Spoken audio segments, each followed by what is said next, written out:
کیا وجہ ہے کہ ہم آزادی پاکستان کا دن مناتے ہیں اور عید میلاد النبی کا دن نہیں مناتے؟ دوستو، بات یہ ہے کہ ہمارے لیے جو زندگی گزارنے کے لیے ہمیں جو راستہ دکھایا گیا ہے وہ نبی کریم صلی اللہ علیہ وسلم کی سیرت ہے، سنت ہے۔ ہمارے پاس قرآن ہے، حدیث ہے، نبی کریم صلی اللہ علیہ وسلم کی سنت ہے اور صحابہ کرام کی زندگی ہے ہمارے سامنے۔ عید میلاد النبی ہم کیوں نہیں مناتے؟ یہ سب سے بڑی خوشی کی بات ہے کہ یہ محرم کا ربیع الاول کا مہینہ ہمارے لیے بہت ہی برکتوں والا مہینہ ہے۔ اس میں کوئی شک نہیں ہے کہ تاریخ میں سب سے زیادہ میں کہتا ہوں کہ جب سے کائنات بنی ہے جو سب سے زیادہ عظمت اور شان والا دن ہے وہ دن نبی کریم صلی اللہ علیہ وسلم کی ولادت کا دن ہے۔ اس دن جب میرے نبی دنیا میں مبعوث ہوئے تو سب سے زیادہ خوشی کا دن وہی دن تھا، اس میں کوئی شک کی بات نہیں ہے۔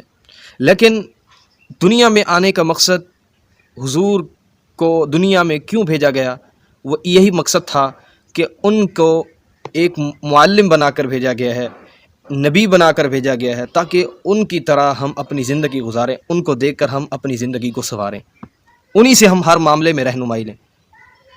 یہ نبی کریم صلی اللہ علیہ وسلم کے جانثاروں کا بھی یہی طرز عمل ہے کہ انہوں نے ہمیں زندگی گزار کر دکھائی کہ نبی کی پیروی کرتے کیسے ہیں۔ سب سے زیادہ جو نبی کی اتباع کرنے والے ہیں وہ صحابہ کرام ہیں، نبی کے جانثار ہیں، حضور صلی اللہ علیہ وسلم، اور انہی کی سنت یہی ہے، انہی کا طریقہ یہی ہے کہ انہوں نے کبھی اپنی زندگی میں کبھی یہ دن نہیں منایا، حضور کی ولادت کا دن نہیں منایا، عید میلاد النبی نہیں منائی۔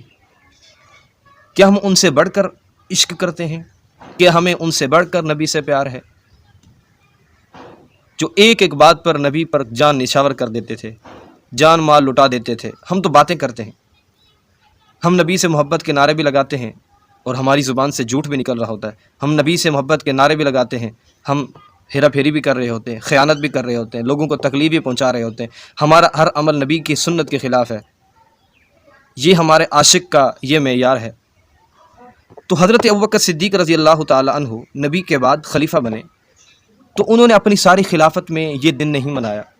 ان کے بعد حضرت عمر خلیفہ بنے، انہوں نے اپنی ساری خلافت میں کبھی یہ دن نہیں منایا۔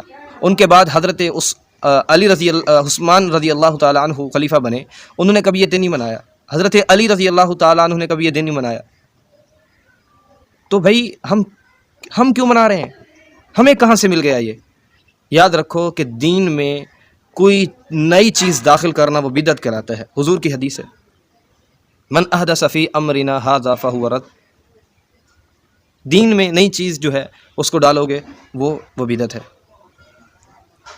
اب ہم جو آزادی مناتے ہیں وہ دین کا حصہ نہیں ہے، وہ مذہبی تقریب نہیں ہے، وہ ملک کی خاطر ہے۔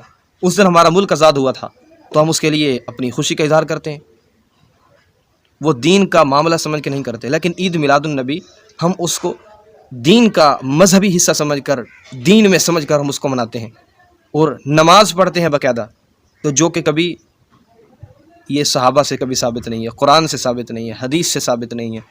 تو یہ چیز میرے دوستوں کچھ ذرا سا غور کرو، اللہ کرے سمجھ آ جائے، ٹھیک ہے؟ تو حضور کی حدیث ہے کہ ہر بدعت گمراہی ہے، تو ہمیں یہ چھوڑنا ہوگی۔ حضور ہمیں محبت کا تقاضا یہی ہے کہ ہم صحابہ کو دیکھ کر اپنی زندگی گزاریں، کیونکہ ہمارے لیے معیار بتائیے یہ ہے، معیار ہمارے ہے یہی ہے کہ ہم صحابہ کو دیکھ کر اپنی زندگی گزاریں۔ اور بات ہے، ایک للدین ہوتا ہے، ایک فی الدین ہوتا ہے۔ ایک للدین، ایک فی الدین۔ فی الدین جو ہے اس میں ہم کوئی کمی پیشی نہیں کر سکتے، کیوں؟ الیوم اکملت لکم دینکم واتممت علیکم نعمتی ورضیت لکم الاسلام دینا، کہ دین ہمارے لیے مکمل ہے ہر طریقے سے، ہر لحاظ سے، اس میں کوئی کمی پیشی جائز نہیں ہے، وہ بدعت کہلائے گی۔ اچھا، اور للدین، وہ للدین کیا ہے؟ فی الدین جیسے میں نے مثال دے دی ہے کہ وہ عید میلاد النبی ہے، کہ وہ مذہبی ایک تقریب سمجھ کر ہم اس کو مناتے ہیں، جو کہ مذہب کے اندر، اسلام کے اندر، دین کے اندر نہیں ہے، وہ فی الدین ہے، تو اس کے اندر اضافہ ہے، وہ جائز نہیں ہے۔ للدین کیا ہے؟ لوگ اعتراضات کرتے ہیں کہ بھائی آپ اجتماعات کرتے ہیں، آپ فلاں چیز کرتے ہیں، آپ 3 دن کا اجتماع کرتے ہیں، آپ وہ کرتے ہیں، وہ کرتے ہیں، وہ کہاں سے نکل آیا؟ یہ لوگوں کے اعتراض ہوتے ہیں۔ اگر آپ اس چیز کو سمجھ جائیں، ایک للدین ہے، ایک فی الدین ہے۔ للدین جو دین کے لیے کیا جائے، دین میں نہ کیا جائے، دین کے لیے کیا جائے۔ مثال کے طور پر نماز فرض ہے، فرض نماز اس کو پڑھنا ہمارے اوپر لازم ہے، وہ دین کا معاملہ ہے، فی الدین ہے۔ تو ہم اگر اس کے لیے نئے کپڑے استعمال کرتے ہیں، اچھی ٹوپی استعمال کرتے ہیں، اپنے اچھے سے اچھا ہم سوٹ استعمال کرتے ہیں، تو خوشبو استعمال کرتے ہیں اور اچھی مسجد بنواتے ہیں، یہ سارا کچھ کیا ہے؟ دین کے لیے ہے۔ اس کے اندر ہم کمی پیشی کر لیں تو یہ جائز ہے، کوئی حرج نہیں ہے۔ اجتماعات کرتے ہیں، بھئی وہ دین کے لیے ہو رہا ہے، دین میں نہیں، اور اس کو دین میں لازم سمجھ کے نہیں کیا جا رہا، وہ دین کے لیے کیا جا رہا ہے۔ کچھ لوگ اعتراضات کرتے ہیں کہ بھئی حضور پاک صلی اللہ علیہ وسلم نے کبھی موٹر سائیکل استعمال نہیں کیا، تو آپ کیوں کرتے ہو؟ سوال ہے نا، یہ اعتراضات ہیں لوگوں۔ میرے دوستو، بات یہ ہے کہ للدین اور فی الدین میں یہی سمجھ آ جائے تو بہت سارے مسئلے حل ہو جاتے ہیں۔ اگر ہم موٹر سائیکل نماز کے لیے استعمال کر رہے ہیں تو وہ للدین بن جائے گا کہ دین میں ہمارے لیے وہ مدد کر رہا ہے۔